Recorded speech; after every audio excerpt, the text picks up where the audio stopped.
Most IELTS students are preparing for the test completely backwards. They're memorizing vocabulary lists, learning complex grammar templates, and following advice that sounds right, but actually makes their score worse. I know this because I've spent over 10 years helping thousands of students get a band 7, 8, and even 9, and because I watched my own wife waste thousands of dollars failing the test over and over again many years ago. She followed everything her teacher told her and got nowhere. It wasn't until I built her a completely different system that everything changed. So if I could go back in time and teach her again from scratch, the first thing I'd change is the mistake that cost her the most time and money. So before I was an IELTS teacher, I used to teach just general English in a big language center. And I'd see IELTS examiners in that center marking IELTS tests every single day. And almost all of them had a box of headache tablets sitting right next to their papers. When I asked them why they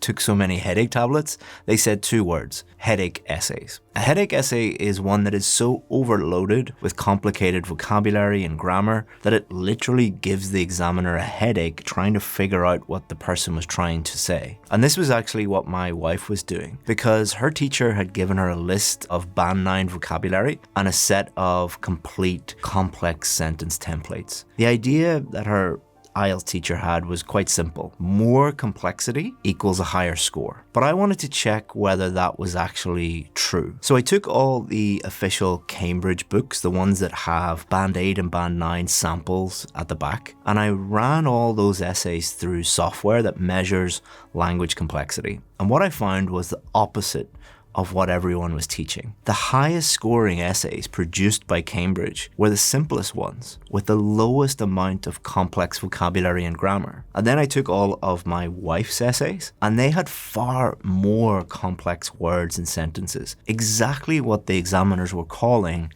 headache essays. So I went back to our teacher and I asked him about this, and he said something I'll never forget. Of course we know simpler writing scores higher, but students want vocabulary lists, they want templates. And if we don't give them that, they just go to another school. And that's the moment that I realized that the problem wasn't my wife's English or her writing. The problem was who she was listening to. Her teacher knew the truth, and he chose to tell her what she wanted to hear instead of what she needed to hear. If I were teaching my wife again from day one, the first thing I'd tell her is find people who will be brutally honest with you about what you need to do, even if you don't want to hear it. The thing I say to my students is, you will hate me when I'm giving you feedback, but you will love me on results day. And that's the most important thing. But understanding this was just the first step, because the way my wife was actually preparing day to day was still completely wrong. And that's what cost us the most time. So let me take you through a typical day, what it looked like when she was preparing. So she'd wake up and do some listening practice because someone on YouTube told her to do a listening practice test every day. Then she'd spend an hour memorizing lists of vocabulary. And in the evening, she'd watch 2 or 3 IELTS tips videos from different teachers, all saying different things. So she was busy every day and felt tired at the end of every day. But then she was getting frustrated because she wasn't seeing any improvement. That is one of the most frustrating things in the world, when you're working hard, but you're not seeing any progress. So the problem for most students isn't that they are lazy. The opposite is actually true. They're working extremely hard, but with no direction, no focus. So the example I always give to my students is, imagine I drop you into the center of London and I tell you to go and find Buckingham Palace. And I say, just follow the signs and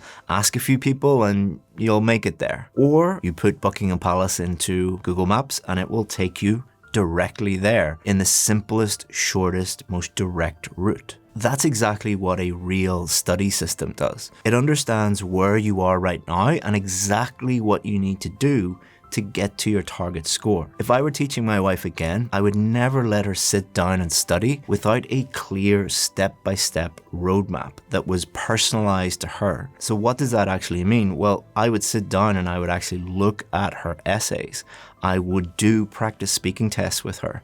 I would get her to do writing tests and listening tests and then analyze all of her mistakes. That would allow me to find out the most important thing, which is, what are her exact weaknesses and what do we need to do to turn each of those weaknesses into strengths. And we would do that by creating like a step-by-step study roadmap that just focuses on closing those gaps. So that's why we say that's like Google Maps for IELTS preparation. It not only saves you time, but it reduces stress significantly because you feel like you're working on the right things and making progress every day. But even with a perfect study plan, you can make one big mistake that means that you'll fail over and over again. And this is the one big mistake that cost her the most money. So my wife was writing essays every single day. Her teacher told her that that was the key to success. And that's half true. Practice is important.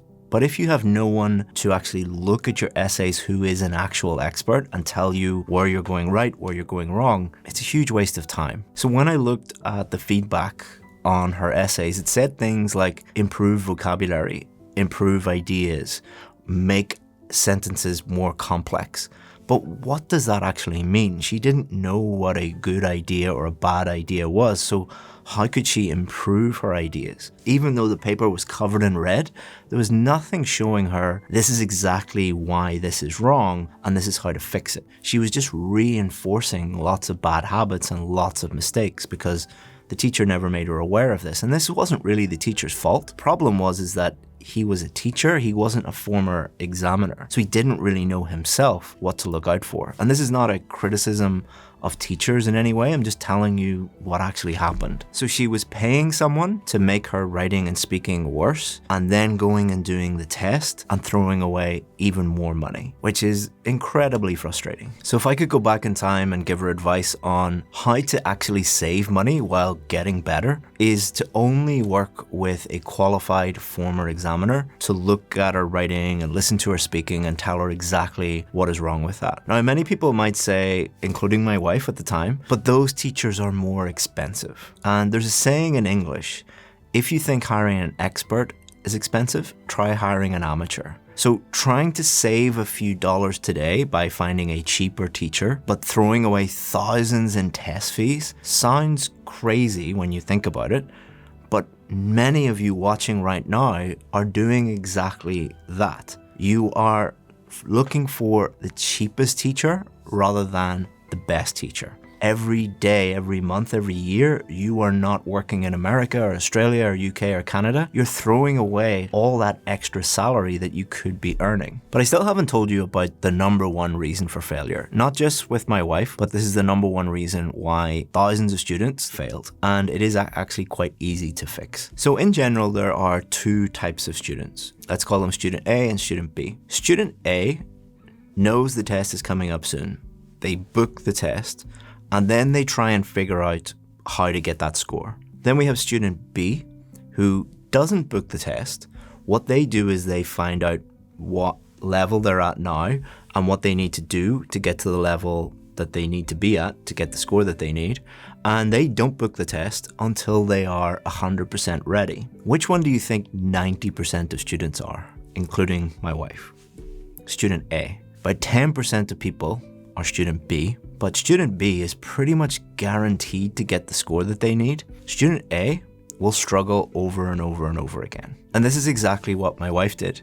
She would just see, oh, in 6 weeks, there's a test coming up, or in 4 weeks, book it, and then just panic and start studying and trying and hoping for the best. Hope is not really a strategy. You're not going to get lucky. The only way that you will pass is to understand exactly where you are and exactly what you need to do to get to that level. And it is all about just making that decision. This is actually the first thing in the first video on our VIP course. I'll give you a little sneak peek of our VIP course. The very first thing we say is, do not book your test until we tell you that you are ready, because that pretty much guarantees you're going to get the score that you need. Sounds super obvious and super simple, but it probably is the most profound and effective advice you will ever hear. So if I could go back, I would just tell my wife, don't book the test until an expert tells you you are ready to get the scores that you need. And she would have saved months of her life, because she wouldn't have had to do the test over and over again. and thousands of dollars. And that leads us to the final thing that I would tell her, something that has nothing to do with English at all, but my wife says mattered more than anything else. Every IELTS video you'll watch focuses on strategies and techniques and how to improve your English, which are valuable, but it is not as powerful as what I'm about to share with you. None of them talk about what it actually feels like to be preparing for the IELTS test. Just coping with the stress of knowing your whole future is determined by a score on a piece of paper. My wife knew that if she didn't get the score that she needed, her family would be stuck in a country she didn't really want to live in anymore. And she'd walk into the exam room thinking about that instead of thinking about how do I write a clear essay or how do I clearly answer questions in the speaking test. Her brain would actually shut down from all of the stress. So it didn't matter how good her English was or how many techniques or strategies she learned. Until she was able to fix this stress problem, nothing was going to help her. So you can be completely prepared and still underperform. Some of you watching this video will know exactly what I'm talking about. You feel that you're ready. Maybe you did practice tests and you got the score that you needed, but on test day, you were so overwhelmed with stress that you couldn't perform at the level that you're capable of. So if I had to start over with my wife, I'd address these types of things from day one. Not just stress, not just how to manage anxiety, but things like how to stay focused during preparation, how to stay focused during the test, how to deal with negative feedback and mistakes and setbacks, how to walk into that exam room calm and in control and knowing that you will get the score that you need. This is why we added a mindset course to our VIP course, and it's actually the first course students do. We force people to do the mindset course before we talk about writing or reading or speaking or listening, because it is so important. And if you listen to all of the success stories we have, most of them actually talk about the mindset course and how it was more important than the actual IELTS lessons that we teach. Now, the IELTS lessons are good, they do help, but you need to fix that mindset part of the equation first before you can perform at the level you need to be at. So in the end, what I decided to do was learn how to teach IELTS myself, and I took over my wife's IELTS preparation and taught her myself. And after weeks of preparing with this new approach, the big day finally arrived for my wife, results day. And my wife had done everything differently this time. She stopped trying to impress the examiner with fancy vocabulary and structures. She'd followed a structured roadmap instead of jumping from random tip to random tip. And I also found qualified former examiners with more than a decade of experience to do practice tests with her, to do speaking tests and look at her writing and give her feedback and show her exactly what she needed to fix. And most importantly, she didn't book the test until we told her she was ready. And she was able to walk into the exam room knowing that she was 100% sure going to get the score that she needed, because she had done so many practice tests with us and she had got some great feedback, and we had told her no matter what happens, but if you follow this system, you are going to get the score that you need. But even though she was calm on test day, she wasn't very calm on results day. And when she got the email, her hands were shaking so much she couldn't even tap into the email to get her results. So she handed me the phone. We took a deep breath, tapped the screen, band 7.5. So more than enough for her visa. We put our house up for sale, and 3 weeks later, we landed in Dublin. And I'll never forget watching my son on that first day, running through those green fields, breathing in that fresh air in the country he was supposed to grow up in. And 10 years later, we're still living in the same amazing area, and we have one more addition. William, actually 2 more additions. Now we have our dog, Nuki. So that's what I would do if I could go back in time and help my wife. But unfortunately, time machines don't exist. But the good news for you is everything that I've learned in more than 10 years of helping thousands of students get a band 7, 8, and 9, I've put into our VIP course and our VIP system. So if you join today, we will look at your writing, listen to your speaking, find out exactly where you are, what score you're at, why you're at that score, and then design a personalized roadmap showing you step by step exactly what to do. And we won't let you do the test until we tell you you're 100% ready, so that on test day, all that stress is gone and you can walk in with total confidence that you will get the score that you need. Because of the level of feedback and help that we give to students, we can't help everybody, but I'll give you 10% off today as a reward for watching to the end of this video. If you go to the description, you can click on that link, see if there are any places available, and you will get 10% off at that link. Now, the VIP course does cost money because we only hire the best teachers that we can find, and we give you a huge amount of one-on-one feedback and one-on-one support. But maybe you just want some free courses.